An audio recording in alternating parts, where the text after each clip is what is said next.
जिन लोगों का जन्म 5 अगस्त को होता है, एक बार अगर किसी चीज पे अपनी नजर डाल देते हैं, कोई गोल बना देते हैं तो उसे पाकर ही छोड़ते हैं।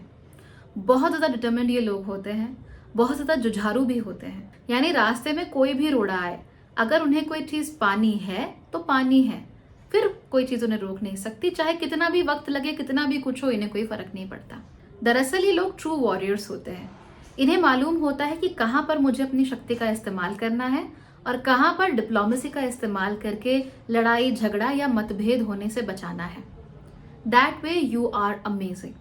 और आज हम आप ही की बात करेंगे August 5 बर्थडे एस्ट्रोलॉजी वाले वीडियो में। Hello everybody, welcome to Bhagyashree living.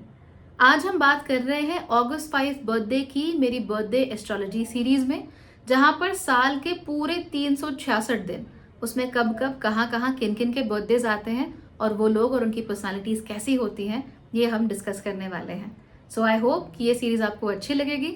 अगर अच्छी लगी है तो अपने बर्थडे का जरूर देखिएगा वीडियो, और उसके साथ साथ ही जिन लोगों को आप जानते हैं, जिनको आप समझना चाहते हैं, उनके बर्थडे के वीडियोस भी जरूर देखिएगा। If you want to ask me a question, कोई स्पेसिफिक वीडियो आपको देखना है, कोई स्पेसिफिक प्रॉब्लम है, just write ask Bhagyashree and ask me the question and I will definitely make a video on that. हाँ, अगर आप लोग इस चैनल को जेन्युइनली सपोर्ट करना चाहते हैं और वीआईपी बनकर सारे के सारे वीडियोस दूसरों से पहले देखना चाहते हैं, तो प्लीज सब्सक्राइब के साथ में जो ज्वाइन बटन है उस पर जरूर क्लिक कीजिएगा, because then you are able to see all videos before everybody else. और मुझे भी पता लगता है that yes, you are a true supporter of this channel. If you have done this already, thank you so much. If not, consider doing this. चलिए बात कर लेते हैं 5 अगस्त के बर्थडेज की। जिनका भी जन्म 5 अगस्त को होता है, जैसा कि मैंने बताया, इन लोगों के अंदर बहुत ज्यादा डिटर्मिनेशन होती है। यानी कि जो चाहते हैं उसे पाकर ही दम लेते हैं। इसका मतलब ये नहीं कि रैंडमली किसी भी चीज को कह देंगे कि मुझे ये चाहिए वो चाहिए, कि पापा मुझे प्ले स्टेशन चाहिए तो रोना शुरू कर दिया, दहाड़े मारने शुरू कर दिए, फ्लोर पर लेट गए किसी इलेक्ट्रॉनिक्स स्टोर के कि मुझे लेकर दो। ऐसा नहीं करते। इट्स जस्ट दैट कि वो कोई चीज पाना चाहते हैं, अपने दिमाग में वो असेस करते हैं, is this good for me, is this bad for me. अगर उन्हें वो चीज ठीक लगती है तो अपनी मेहनत से उस चीज तक कैसे पहुंचा जाता है, ये काम करने में August 5 वाले लोग एकदम नंबर 1 होते हैं। They are the best in the world when it comes to being extremely determined. इन लोगों के अंदर एक अपना फाउंटेन ऑफ डिटर्मिनेशन होता है, अपना फाउंटेन ऑफ मोटिवेशन होता है। इन्हें अपने आप ही अंदर से, भीतर से कहीं से इंस्पिरेशन आ रही होती है, तो इन्हें बाहर किसी को देखकर इंस्पिरेशन लेने की जरूरत नहीं है।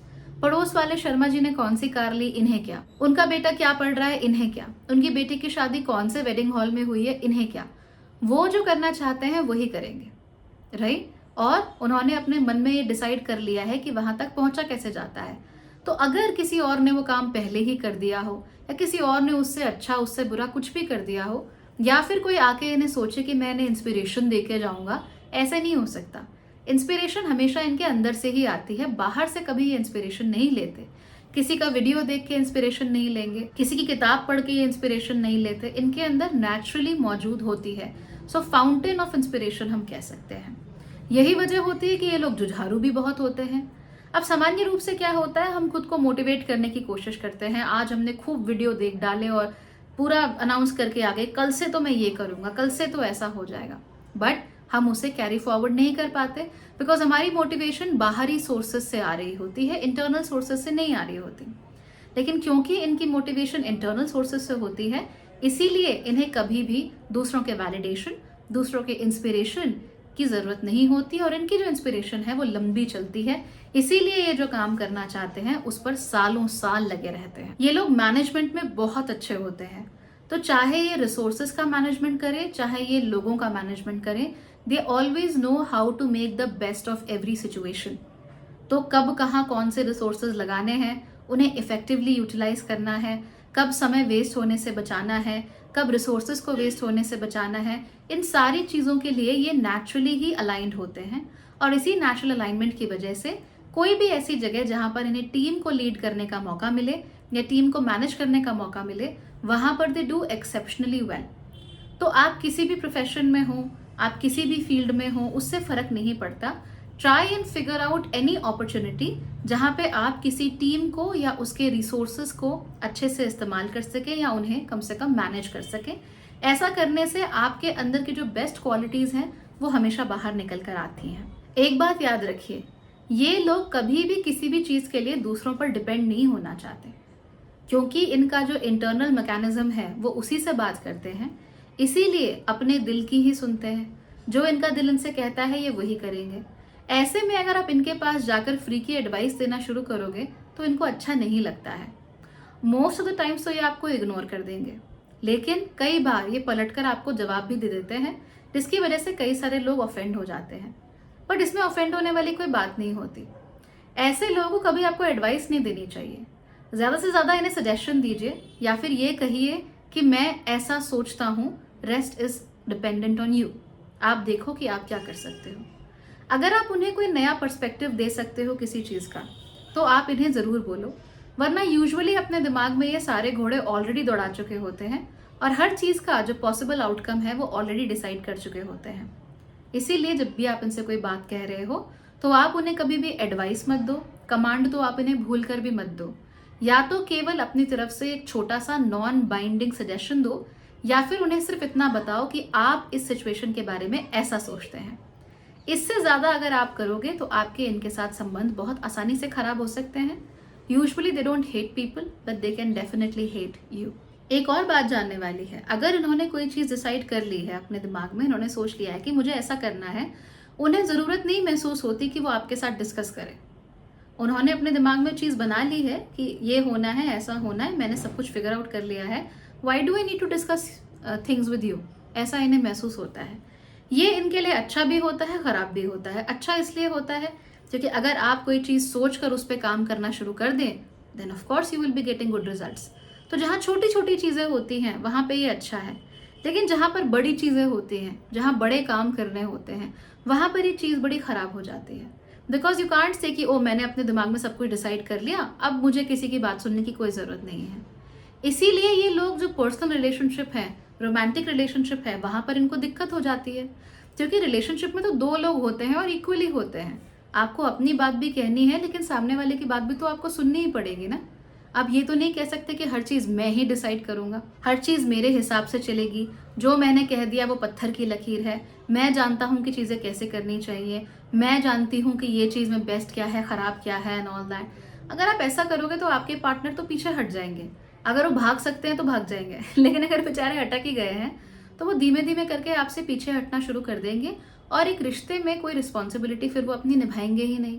आप सारी रिस्पॉन्सिबिलिटी खुद ही निभाओगे, और उसके बाद आप दूसरों के सामने जाके हो सकता है ये भी कहो कि इस रिलेशनशिप में सारा एफर्ट मुझे ही करना पड़ता है, या आप सामने वाले इंसान से ही कहो कि सारा एफर्ट मुझे ही करना पड़ता है, जबकि सच्चाई ये है कि दूसरे वाले को तो आप एफर्ट करने ही नहीं दे रहे हो, और अगर वो कुछ करना चाहते हैं तो आप उनको डिसमिस कर देते हो। ये जो डिसमिसल वाली आदत होती है ना, उसकी वजह से आपके संबंध सबसे ज्यादा खराब होते हैं। तो रोमांटिकली तो ये होता ही है, लेकिन वर्क प्लेस में भी इसी डिसमिसिव आदत की वजह से आपके काम खराब हो सकते हैं। आप एक्सपर्ट्स की सलाह नहीं लेते, वहां पर आपके काम खराब हो सकते हैं। आप फ्री की एडवाइस पसंद नहीं करते, किसी की बात सुनना पसंद नहीं करते, कूल, नो प्रॉब्लम। लेकिन ये बात हमेशा ध्यान रखनी चाहिए कि जिंदगी में हर एक व्यक्ति को कभी ना कभी मदद की, कभी ना कभी एडवाइस की जरूरत जरूर होती है। ऐसे में अपने लिए सही एडवाइजर चुनिए, जानिए कि कौन आपके हितैषी हैं, और उनसे पूछा कीजिए, उसमें कोई प्रॉब्लम नहीं है। रिश्तों में भी जितना आपका रिश्ता है उतना ही दूसरे वाले का भी रिश्ता है। दोनों एक साथ मिलके कुछ कम, कुछ ज्यादा, कुछ कुछ बराबर, अलग अलग हिस्सों में, अलग अलग तरीकों से, अलग अलग क्षेत्रों में दो लोग कंट्रीब्यूट करते हैं। So don't think that you have the responsibility for everything. A relationship is between two people, और अगर कोई टीम है तो आपके अलावा भी उस टीम में लोग हैं, उनकी भी बात सुन लीजिए। अगर कोई चीज आपको सबसे ज्यादा तंग करती है तो वो है आपकी बोझ उठाने की आदत। दरअसल आप हर चीज का बोझ उठा लेते हो। अगर रिश्ता है तो रिश्ते का सारा बोझ आपने उठा लिया, अगर आप टीम लीडर हो तो टीम का सारा बोझ आपने उठा लिया, अगर आप किसी टीम में काम कर रहे हो, लीडर नहीं भी हो, तो वहां पे सब कुछ अच्छे तरीके से हो, उसका बोझ भी आपने अपने सर पर उठा लिया। ऐसे में क्या होता है कि बाहर से तो आप दुनिया को दिखाते हो कि मैं तो बड़ा लॉजिकल हूँ, मैं तो बड़ा सॉर्टेड हूँ, मैंने सब कुछ सोच रखा है एंड ऑल दैट, जो कि आप करते भी हो, no doubt, you can do all that. लेकिन आप अपने इमोशंस को ये सब करते करते इग्नोर कर देते हो, तो रोबोटिक हो जाते हो, इमोशंस को इग्नोर कर देते हो। जब आप इमोशंस को इग्नोर करना शुरू कर देते हो, भैया वो जाएंगे तो कहीं नहीं, जहां है वहीं रहेंगे। उल्टा जितना आप उनसे लड़ोगे उतना ही ज्यादा जोर लगाकर वो आपसे लड़ेंगे। जितना उन्हें दबाओगे उतना ही ज़्यादा वो ऊपर आएंगे। तो आप बार बार इमोशंस को दबाने की कोशिश करते रहते हो, लेकिन कभी ना कभी इमोशंस जीतते ज़रूर हैं। और जब ये इमोशंस जीतते हैं तब आप अक्सर थोड़ा इराटिक सा बिहेव करते हो, आपका बिहेवियर इराटिक हो जाता है। जैसे बहुत सारी औरतें होती हैं, पति से झगड़ा हो रहा है, उनकी बातें सुन रही हैं, अच्छी नहीं लग रही है उनको ये नहीं पसंद आ रहा कि मेरी बात क्यों नहीं सुनी जा रही है या मुझे तवज्जो क्यों नहीं दी जा रही है, तो परेशान होती रहेंगी और एक दिन बर्तन धोते धोते बढ़िया सा जो घर में कप है उसे उठाकर नीचे पटक देंगी। क्यों पटका उन्हें भी नहीं पता, लेकिन वो जो इमोशंस होते हैं वो ज्वार इतना खतरनाक आता है इनके अंदर कि उनका बिहेवियर सामने वाले को इराटिक लगता है। आपके हस्बैंड आपके बच्चे दौड़ कर आए, उन्होंने पूछा अरे ये क्या किया तुमने, इधर नहीं वाला आई डोंट नो, हो सकता है आप इरिटेटेड भी फील करो and you are like this, get out of here, निकलो यहाँ से। तो इससे सामने वाला फिर बड़ा हर्ट हो जाता है, उनको लगता है they are not a part and parcel of your life, they feel very left out. तो चीज़ें बड़ी ख़राब होनी शुरू हो जाती है यहाँ से। तो ऐसे नहीं होने देना है, ज़्यादा बोझ मत उठाओ, क्योंकि आप फिर इराटिक बिहेव करोगे, फिर जब आप वापस होश में आओगे तो आपको और बुरा लगेगा, फिर आप और बोझ उठा लोगे। So don't do that, don't get into this negative cycle. अगर मुझे आपको कोई सलाह देनी हो तो मैं सिर्फ इतना ही कहूँगी कि आप काइंड हो, कंपैशनेट भी हो, बहुत अच्छे वर्कर हो, जुझारू हो, सब है, ठीक है, पर आप काइंड हो, कंपैशनेट हो, आपका दिल दयालु है ना, आपका दिल बहुत अच्छा है। लोगों को दिखने दो कि वो दिल कैसा है, डरो मत। Let them see that you are kind, let them see that you are nice, let them see कि आपके साथ फन भी कर सकते हैं। ऐसे में आपके रिश्ते दूसरों के साथ गहरे होंगे। और दूसरी बात अगर मैं आपको बता सकूं, हर चीज़ का बोझ अपने सर पर मत उठाओ, ओके? अगर आप आधा बोझ उठा रहे हो किसी रिश्ते का, सामने वाला नहीं उठा रहा है तो वो उसकी गलती है, लेट देम गो। लेकिन आपने ज़बरदस्ती बोझ छीन कर अपने सर पर रख लिया और फिर कहा कि I have been doing everything, तो ये गलत है। तो इसलिए आपको क्या करना है कि आधा आधा डिस्ट्रीब्यूट करो, इक्वली डिस्ट्रीब्यूट करो, और ऐसे लोग ढूंढो जो कि आपके साथ आपका बोझ मिलकर उठा सकते हो, ताकि आपकी गाड़ी अच्छी चले, ठीक है? और आपको किसी चीज़ की ज़रूरत नहीं है, यू आर टोटली परफेक्ट।